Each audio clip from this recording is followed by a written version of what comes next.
Bismillahirrahmanirrahim. Assalamualaikum warahmatullahi wabarakatuh. Waalaikumsalam warahmatullahi wabarakatuh. Alhamdulillahirabbil alamin. Nahmaduhu wa nusallimu wa nusalli ala rasulihil karim. Asyhadu an la ilaha illallah wa asyhadu anna Muhammadan abduhu wa rasuluh sallallahu alaihi wasallam. Allahumma shalli ala sayyidina Muhammad wa ala ali sayyidina Muhammad. Dimanapun kita hidup, apapun keadaan kehidupan kita, kalau kita pandai menjaga rasa syukur kepada Allah, maka dimanapun tempat akan menjadi kita merasa bahagia dan senang. 2, 3.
Di sini senang, di sana senang, di rumah senang, di pondok senang, tidak lagi ada di pondok senang, di masjid senang, di mana-mana senang. Kalau prinsipnya hidup ini disyukuri. Segala bentuk nikmat Allah kalau kita syukuri, hidup kita senang. Jadi di mana kita baru akan senang? Di mana tempat yang bisa kita syukuri, maka hati kita akan bahagia. Maka selalu jaga rasa syukur ini kapanpun, dimanapun kita berada.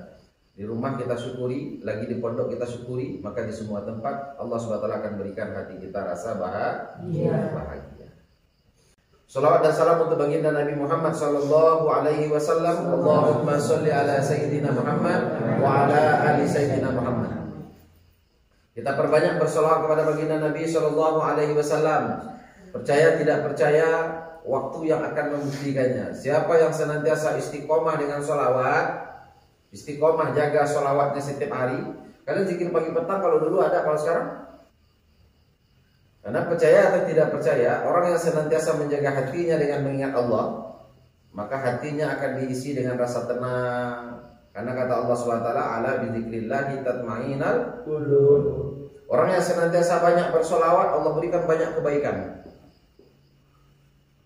Apa saja fadilah-fadilah solawat yang kalian pernah dengar dari Pak Ustaz? Allah berkahi hidupnya. Orang hidup bersolawat, Allah berkahi hidupnya. Orang belajar, santri bersolawat, Allah berkahi ilmunya. Orang yang berusaha, bekerja, petani atau apapun yang berusaha sambil bersolawat, Allah berkahi usahanya. Orang yang bekerja sambil solawat, Allah berkahi pekerjaannya. Sebuah rumah tangga banyak solawat, Allah berkahi rumah tangganya.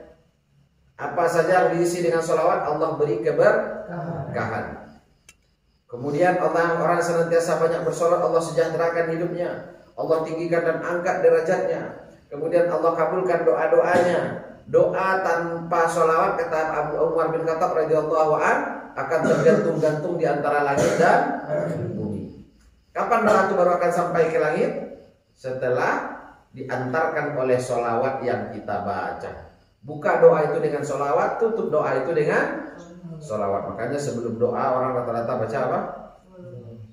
Nah, wassalatu wassalamu ala asrafil anbiya'i wal mursalin wa ala alihi wa ashabihi Rasulullah sallallahu alaihi wasallam ajmain. Terakhir, subhana rabbika rabbil izzati amma yasifun wassalamun alal mursalin walhamdulillahi rabbil alamin. Karena sholawat itulah kendaraan doa sampai ke langit. Orang yang senantiasa banyak sholawat, Allah jaga dan lindungi dia. Allah jaga dan lindungi dia. Allah kirim malaikat untuk menjaganya. Orang yang senantiasa banyak bersolawat nanti di padang mahsyar mendapat syafaat akbar dari Rasulullah, baginda Nabi Muhammad Shallallahu Alaihi Wasallam, dan lain-lain sebagainya. Banyak manfaat dan fadilah solawat. Kita berharap dan berdoa semoga Allah Subhanahu Wa Taala berikan kita segenap fadilah solawat untuk kita semua. Jadi solawat itu bukan cuma malam Jumat solawatan, bukan, tapi istiqomah solawat setiap hari. Minimal itu 100 kali pagi, 100 kali sore. Orang yang belajar ilmu tetapi jarang mengingat Allah, dia hanya fokus saja belajar ilmu tetapi hatinya jarang mengingat Allah, akan mudah dihinggapi yang namanya sifat penyakit sombong. Merasa puas, merasa cukup dengan ilmu yang dimiliki. Semakin tinggi ilmunya, semakin susah untuk diajarkan. Semakin tinggi ilmunya, semakin susah untuk diberi kritikan. Semakin tinggi ilmunya, makin gak mau mendengar pengajian. Itu bahaya tuh. Tahu gak apa penyebabnya? Belajar ilmu tapi tidak diiringi dengan mengingat Allah. Makanya dalam 6 sifat sahabat itu, kalian pernah muzakarah 6 sifat sahabat? Satu apa? Hakikat kalimat la ilaha illallah Muhammadar Rasulullah. 2, sholat khusyuk wal wudu. 3, ilmu ma'a zikir. Ilmu ma'a itu artinya apa? Bersamaan dengan berbanyak zikir. Karena nggak bisa dipisah antara ilmu dengan mengingat Allah, dengan mengamalkan banyak zikir, nggak bisa dipisah. Kalau itu dipisah, tahu nggak gimana jadinya? Dia berilmu, tetapi justru dikhawatirkan timbul sifat sombong, sifat ananiah, sifat merasa cukup, sifat angkuh, nggak bisa mendengar kebaikan dari orang lain. Ini bahaya. Ini bahaya. Akhirnya kita menciptakan orang-orang alim, orang-orang yang berilmu, tetapi bukan membuat agama ini semakin indah. Sekarang ini banyak terjadi kekacauan di dalam agama Islam. Saling hujat, saling caci, saling maki antar kubu dalam agama Islam. Rata-rata mereka itu orang-orang alim semua, bukan orang-orang awam. Itu orang-orang berilmu semua tuh yang perang-perang itu. Perang-perang dalil, perang ini segala macam, adu argumen. Itu bukan orang bodoh, bukan orang awam, tapi orang berilmu semua. Tapi kenapa mereka tidak menimbulkan ketentraman dalam orang beragama? Padahal mereka orang-orang berilmu. Karena mereka meninggalkan satu sifat yang diajarkan dalam 6 sifat sahabat. Ilmu ma'a zikir. Zikir saja bisa menimbulkan kesombongan. Ahli zikir merasa dekat dengan Allah, tapi ilmunya tidak maksimal. Akhirnya dengan ilmu dalil-dalil dia sendiri, dalil-dalil logika dia sendiri, dia merasa dia paling dekat dengan Allah, yang lain jauh dari Allah. Berilmu saja tanpa ilmu, tanpa zikir juga sama menimbulkan kesombongan. Makanya antara orang belajar ilmu dengan memperbanyak mengingat Allah Subhanahu wa taala, itu 2 hal yang tidak boleh dipisahkan. Sekali lagi tidak boleh dipisahkan. Sebab kalau mereka dipisah, akhirnya tuh berilmu tapi keras hati, nggak bisa menerima kebaikan dari orang lain, tinggi hati. Semakin lama dia belajar ilmu, merasa sudah cukup, makin nggak pernah mau dengar tausiah, nggak pernah mau dengarkan pengajian, nggak mau lagi dengar ceramah. Nggak mau. Apa sebab? Karena dia merasa dia sudah tahu semua hal. Ini bahaya. Boleh kami belajar ilmu saja? Nggak boleh. Nanti bahaya itu jadinya. Akhirnya punya ilmu, malah ilmunya menjatuhkan dirinya di hadapan Allah, dan ilmunya bisa menyesatkan umat. Ahli zikir saja juga nggak boleh kalau tidak punya ilmu. Akhirnya timbul juga kesombongan. Makanya antara ilmu dengan mengingat Allah, 2 hal yang tidak boleh ditinggalkan. Wajib bagi orang yang berilmu ini dalam seharusnya semakin kita belajar ilmu, semakin isilah hati ini dengan amalan-amalan dan mengingat Allah Subhanahu wa taala, berzikir, bersolawat kepada baginda Nabi SAW. Supaya apa? Supaya timbul kebersihan hati, sifat tawadu dari setiap ilmu yang kita miliki. rukun syahadat itu ada 3. Ada berapa? Nah, 1 diyakini dengan hati, 2 diucapkan dengan lidah, 3 dibuktikan dengan perbuatan. Sekali lagi, yang pertama apa? Diyakini dengan hati, diucapkan dengan lidah, dibuktikan dengan perbuatan. Itu rukun syahadat. Kalau nanti ada orang tanya, coba sebutkan rukun syahadat. 1, yakini dengan hati. 2, ucapkan dengan lidah. 3, tunjukkan dengan perbuatan. Lebih hebatlah yakinnya iblis daripada yakinnya kita. Guru-guru kita kalah. Guru-guru kita belum pernah nengok surga. Iblis sudah. Guru-guru kita, bahkan ulama-ulama kita belum pernah lihat neraka. Kecuali orang-orang tertentu yang Allah perlihatkan neraka kepadanya. Penghulunya para malaikat dulu Azazil, yang sekarang namanya iblis. Dulu nama aslinya Azazil. Itulah nama aslinya iblis, itu di KTP itu tertulis tuh Azazil. Kalau nggak percaya kalian ketemu iblis, tengok KTP-nya. Lihat tuh, Azazil nama aslinya. Dipanggil iblis. Jadi kalau adu iman yakin kita dengan iblis, siapa yang menang? Menang iblis. Tapi apakah dia masuk surga dengan imannya? Enggak. Apa sebab? Dia hanya yakin, tapi sombongnya tidak mau mengatakan. Jadi salah rukun. Rukunnya yakin 1, ucapkan dengan lidah, tunjukkan dengan perbuatan. Iblis tidak melaksanakan 2 hal tadi. Mengucapkan dengan lidah, nggak mau iblis.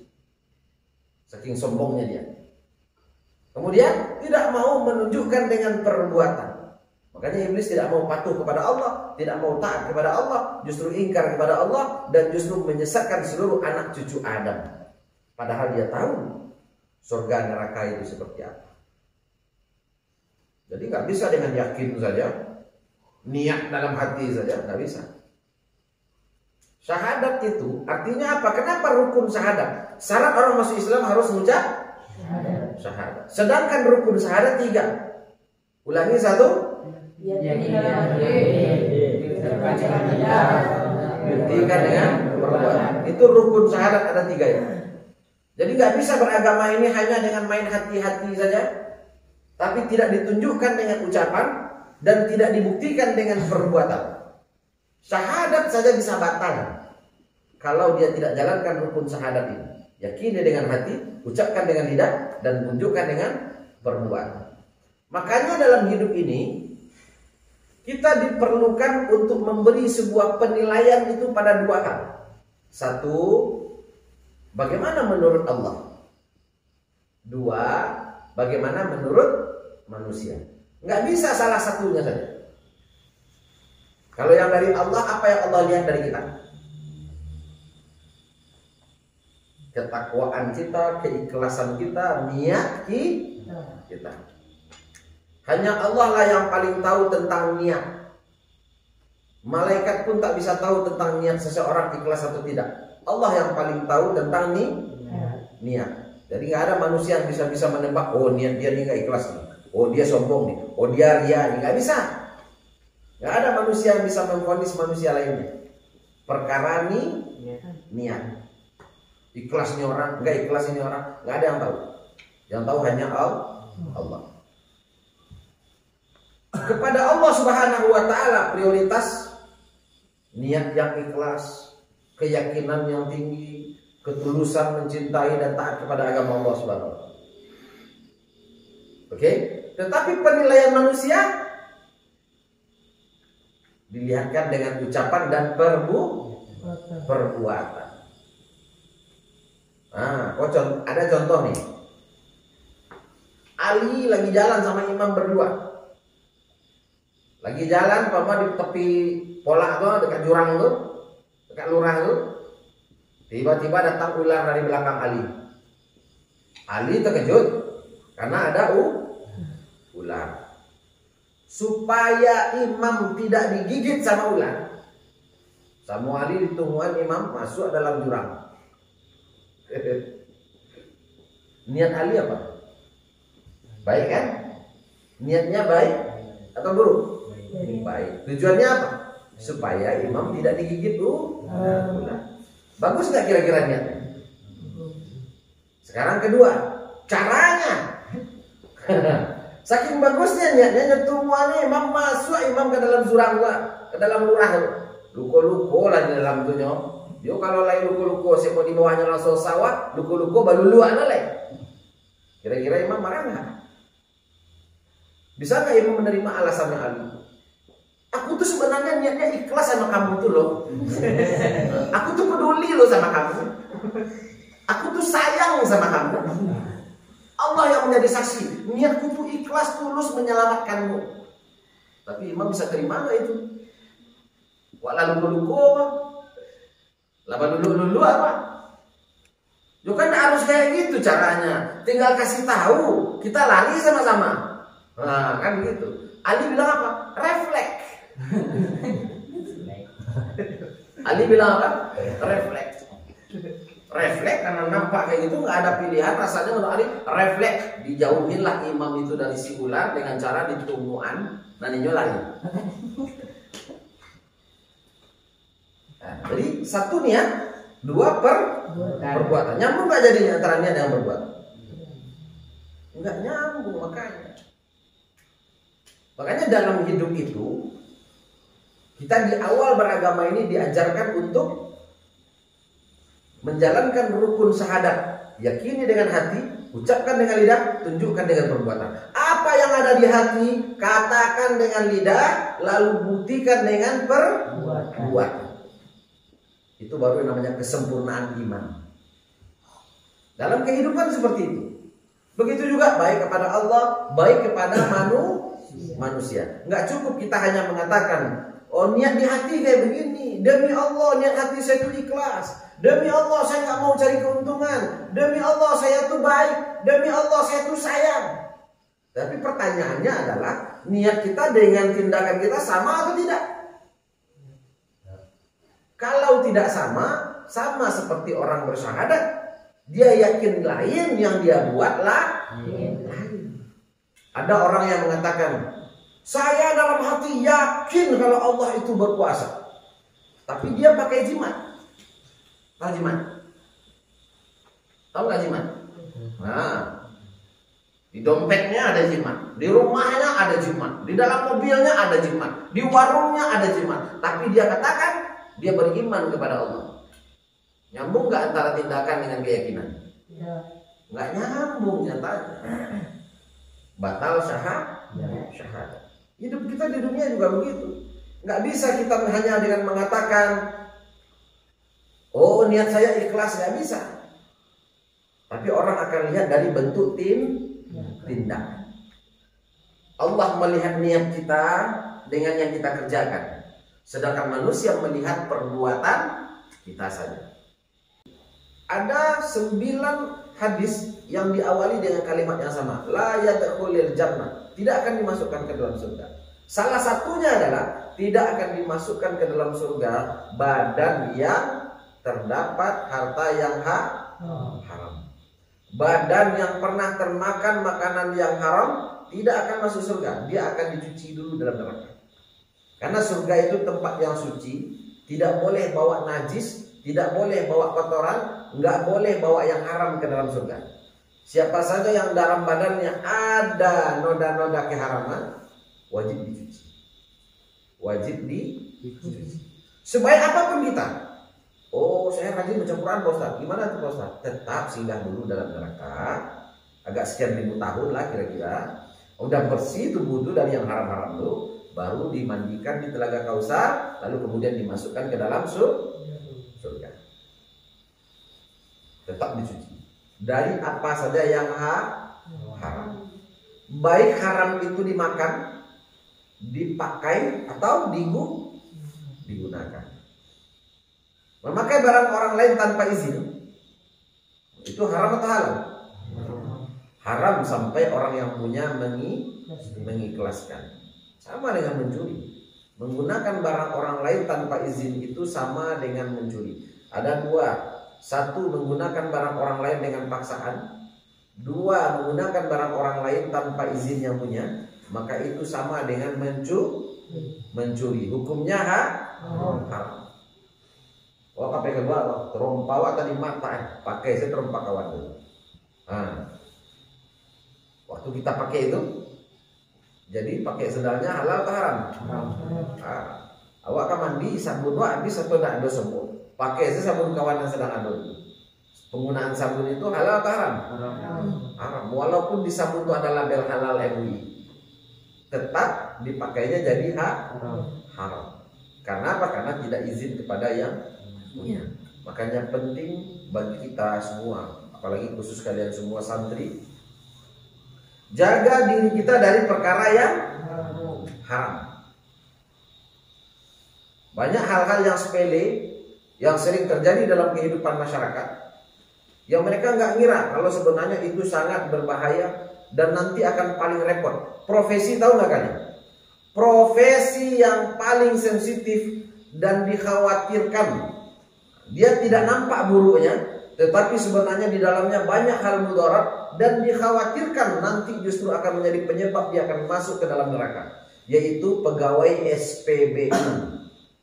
Sekali lagi mau saya ingatkan, pegawai SPBU. Perhatikan pegawai SPBU.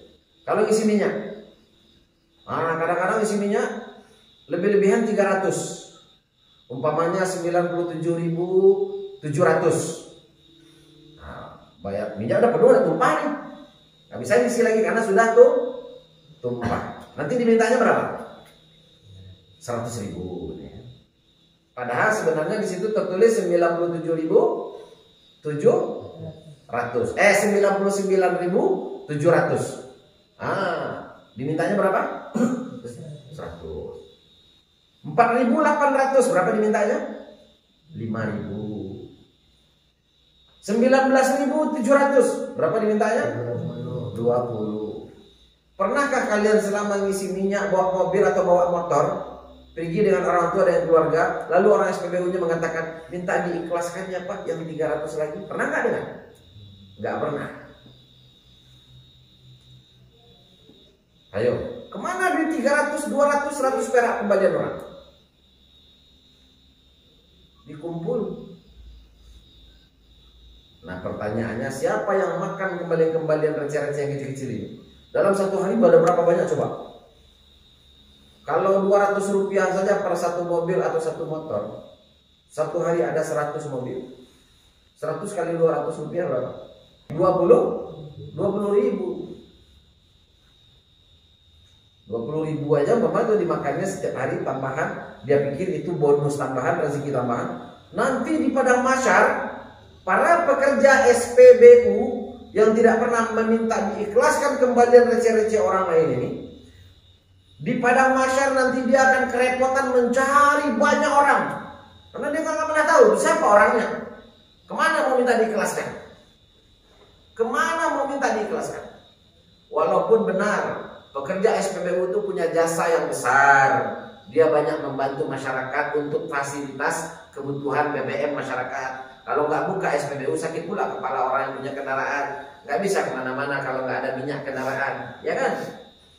Keberadaan mereka bermanfaat bagi masyarakat, tapi sayangnya itu nggak pernah mau ngisi minyak itu yang pas-pasan, kecuali orang-orang yang cerdas dia minta pas saja, minyaknya 20.000 isi, atau 30.000 yang angka-angka genap saja diminta, langsung dipesan. Tapi kalau paman contoh, isi minyak penuh, udahlah tuh nggak jelas angkanya tuh, selalu selisih.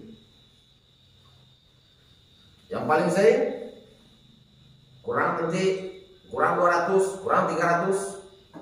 Ya orang SPBU-nya diam, orang yang ngasih duitnya diam, sama-sama diam dua-duanya. Akhirnya sesudah itu kendaraan itu pergi, datang yang baru pergi, datang yang baru pergi. Dalam satu hari berapa banyak duit haram yang dia makan? Cuma receh. Duit receh-receh ini yang dia makan, nanti di padang mahsyar dia harus minta maaf ke siapa? Minta diikhlaskan kemana?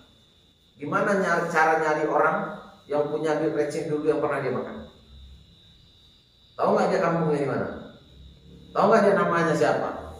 Anak siapa? Bingung kan?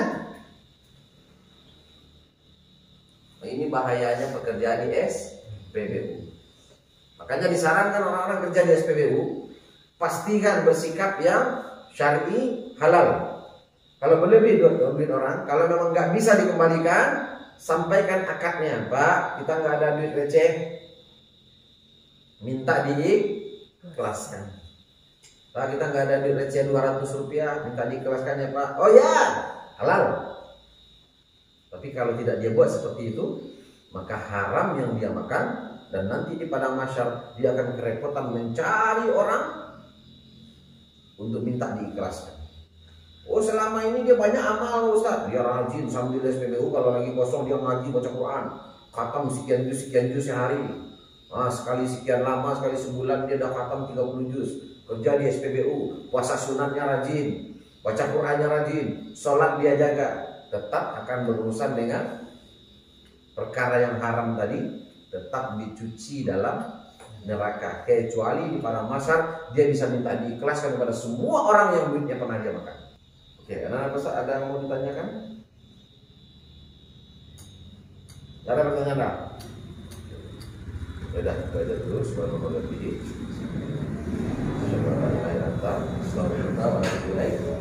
Wassalamualaikum warahmatullahi wabarakatuh. Waalaikumsalam. Kenapa?